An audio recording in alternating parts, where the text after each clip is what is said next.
Shalom, bonjour à tous. Comment est-ce que tu te portes? Moi, je me porte très bien. Dans la première partie de la vidéo, la dernière fois, nous avons vu comment prier, que veut dire prier. Aujourd'hui, nous verrons comment recevoir l'objet de nos prières. Parce que c'est une chose de prier et c'en est une autre de recevoir. Alors, je t'invite à rester avec moi jusqu'à la fin de la vidéo parce que nous aurons encore un moment de prière ensemble. Et je suis certaine qu'après cet enseignement, tes perceptions ne seront plus les mêmes et que tu seras pleinement béni. Alors, premièrement, ce que vous devez savoir, c'est qu'il n'y a pas de paquet dans le ciel bloqué pour nous, où chaque jour, au fur et à mesure, Dieu nous donne un paquet après l'autre. Il n'y a pas de paquet dans le ciel bloqué pour nous. C'est une erreur, c'est une notion erronée de croire cela. De croire en ce qu'il y a certaines choses dont Dieu nous prive. Comme j'entends souvent certaines personnes dire j'ai la santé mais je n'ai pas d'argent. Dieu ne peut pas tout donner. C'est une notion erronée en fait. Tu dois reconnaître que tout ce que Dieu est et tout ce qu'il possède, il te l'a donné en Christ Jésus comme un don d'amour.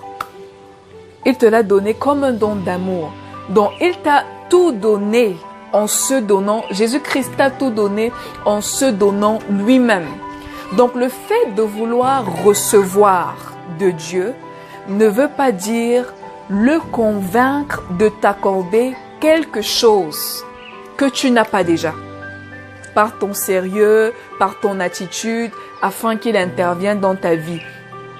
Tout ce que tu recherches, tout ce que tu as toujours recherché est déjà en toi en Christ Jésus, est déjà en toi et est déjà à toi.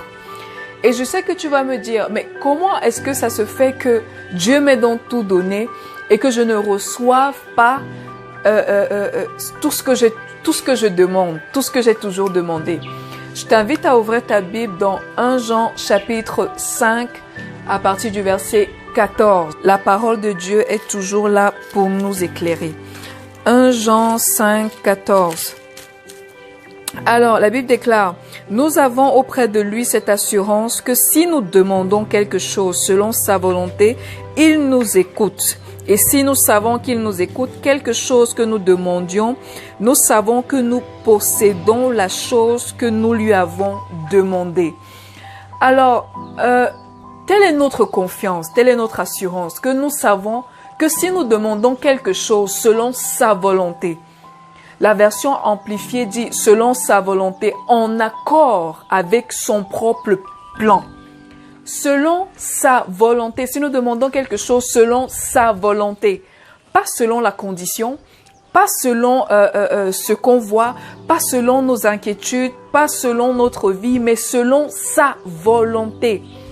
C'est à souligner, selon sa volonté, c'est très important de le souligner. Donc, si nous demandons quelque chose à Dieu selon sa volonté, nous devons avoir cette certitude que nous avons déjà cette chose. Que nous avons déjà ce qu'on a demandé en fait. Et nous savons que la parole de Dieu, c'est sa volonté révélée. Je sais que le plan de Dieu pour moi et sa volonté est que je sois en santé, que je sois toujours en santé, que je sois guérie, que je sois prospère, que je sois entière, que je sois bénie, favorisée de tous. Ça, c'est la volonté de Dieu. C'est son plan, c'est le plan qu'il a pour moi, que je sois toujours en santé. Et je sais très bien que pendant donc que je prie, je ne m'attends pas à recevoir autre chose. Je ne m'attends pas à recevoir autre chose. Et j'ai cette certitude qu'il m'a déjà donné l'objet de ma requête. Parce qu'en Christ, j'ai tout reçu. En Christ, j'ai tout reçu.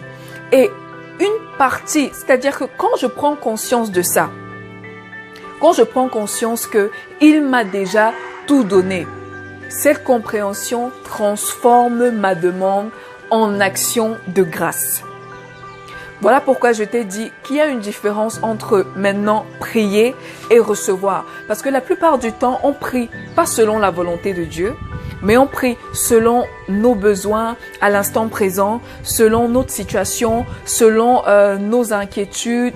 Bref, on prie un peu selon nous, mais on ne prie pas selon la volonté de Dieu.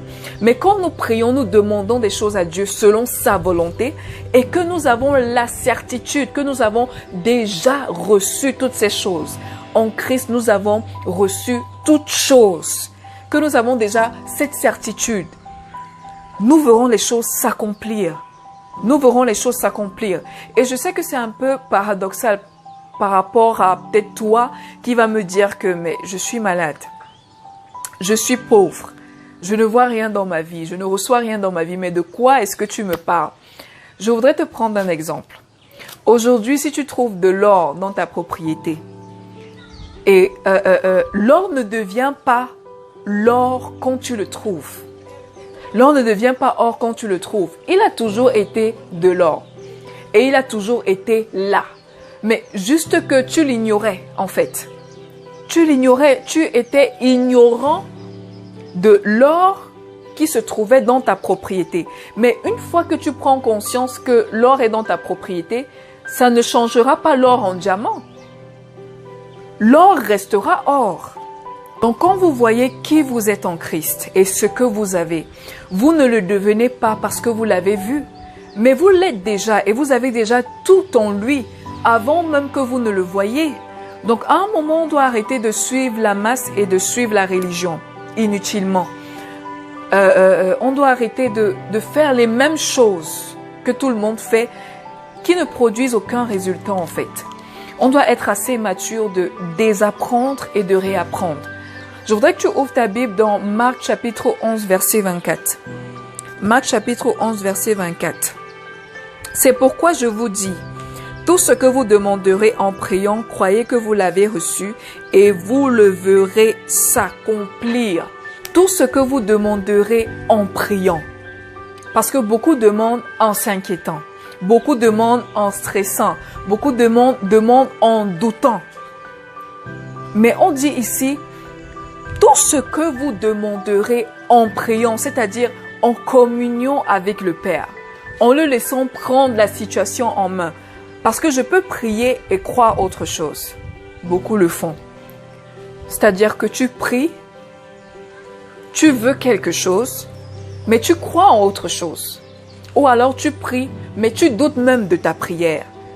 Tu pries et tu n'as pas cette assurance que le Père t'a déjà donné l'objet de tes prières. Donc, je peux prier et douter et me dire que bon, j'essaie quand même aussi de prier parce que de toutes les manières, ce qui doit m'arriver va m'arriver, que je prie ou pas. Donc, finalement, on prie en doutant. On demande en doutant. On demande en doutant. Donc, avec cette attitude, tu dois savoir que tu n'auras aucune réponse. De toutes les manières, tu n'auras aucune réponse favorable. Tu n'auras aucune réponse favorable à tes requêtes, à ta demande. Parce que la foi que tu poses n'est pas un acte de désespoir pour faire agir Dieu. Ou bien une action que tu fais afin que Dieu agisse à son tour. Comme pour dire que Seigneur, j'ai fait ceci. J'ai formulé ma demande, j'ai fait ma requête. Maintenant, à toi d'agir, à toi de me donner. Je voudrais aussi recevoir. Donc, en fait, on pose un acte, on demande, en s'attendant, en voulant toucher Dieu, en faisant que Dieu agisse favorablement.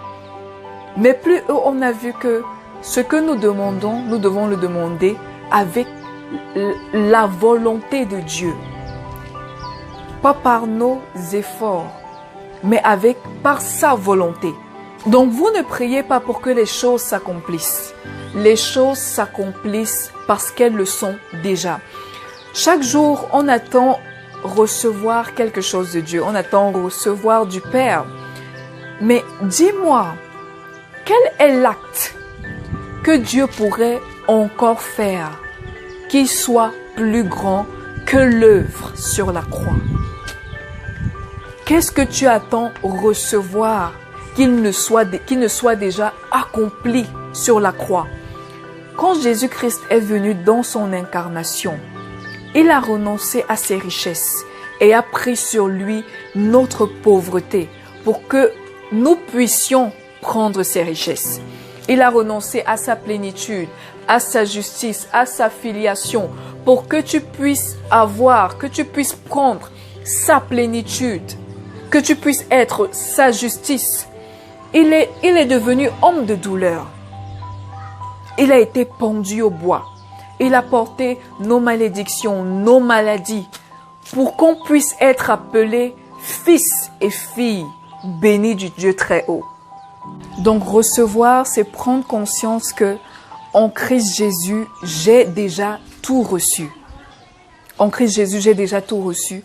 Donc je ne m'attends pas à ce que quelque chose d'autre se produise. Parce que tout s'est déjà produit il y a 2000 ans sur la croix. Christ m'a déjà tout donné. Donc je ne m'attends pas à recevoir autre chose que ce qu'il m'a déjà donné. Donc il n'y a pas un acte plus grand qu'il fera encore pour me reconforter dans mes idées, dans ma situation, dans mes situations journalières. Donc je dois déposer ces situations dans ma prière, dans ma communion avec le Père. Et je dois m'acquérir de sa volonté et je dois prier selon sa volonté. C'est-à-dire que quand je prie et que peut-être je suis malade, je prie dans cette conscience qu'il m'a déjà accordé la guérison. Il m'a déjà accordé la santé. Parce que son désir, sa volonté, son plan pour moi, c'est que je sois entière, que je sois guérie, que je sois en santé. C'est ça sa volonté pour moi. Donc pendant que je prie, je ne m'attends pas à recevoir d'autres maladies encore. Je ne commence pas à checker un peu moi aussi si les symptômes sont partis ou bien non. Mais je m'appuie sur sa parole. Je m'appuie sur sa volonté qui émane de sa parole, qui dit, par ses meurtrissures, je suis guéri. Par ses meurtrissures, je suis guéri. Donc sa volonté pour moi est que je sois guéri. Donc quand je prie, je m'attends pas à recevoir autre chose que la guérison, mais je m'attends à recevoir ma guérison. Parce que ma guérison, en fait, je l'ai déjà reçue en Christ Jésus. Je m'attends donc à expérimenter maintenant cette guérison, expérimenter cette santé, expérimenter cette entièreté, expérimenter la prospérité, les bénédictions, les faveurs. Je m'attends à expérimenter toutes ces choses. Donc, je voudrais que tu comprennes que recevoir, ce n'est pas attendre quelque chose, mais recevoir, c'est prendre conscience de tout ce qu'on a déjà en Christ, de tout ce qu'on a déjà reçu en lui, parce que nous avons tout reçu en lui. Tu dois donc comprendre que une fois que tu prends conscience de cela, que tu cesses d'être conscient de tes besoins qui ont déjà été exaucés, tu vas cesser d'attendre recevoir quoi que ce soit, mais tu vas commencer à expérimenter ce que Dieu a fait pour toi à la croix. Donc dans cette même lancée, je t'invite donc à prier avec moi, à lever tout simplement les mains et à répéter après moi. Merci Seigneur de m'avoir inclus dans ta vie. Merci de m'avoir fait partager et participer à ta vie en Christ Jésus. À partir d'aujourd'hui, je marche en nouvelle qualité de vie, consciente de ma nature de fille, de fils. Je ne crains rien, parce que je n'ai pas reçu un esprit de crainte, mais un esprit de force, d'amour et de sagesse. Chaque jour, mon corps est fortifié, revitalisé, restauré. Je suis continuellement délivré de tout péril de mort, de tout accident et de tout incident. Père, tu es le sauveur de mon âme, de mon corps. Je crois en toi et je fais confiance en tes soins quotidiens pour moi. Merci de prendre le contrôle de ma vie, de mes pensées, de mes paroles, de mes actes. C'est dans le précieux et glorieux nom de Jésus-Christ que j'ai ainsi prié. Amen. Jésus-Christ est Seigneur et il a la seigneurie dans nos vies, sur nos vies et dans tout ce qui nous représente. Je te dis Reste béni, reste préservé, reste restauré. Et à la prochaine vidéo. Car Shalom.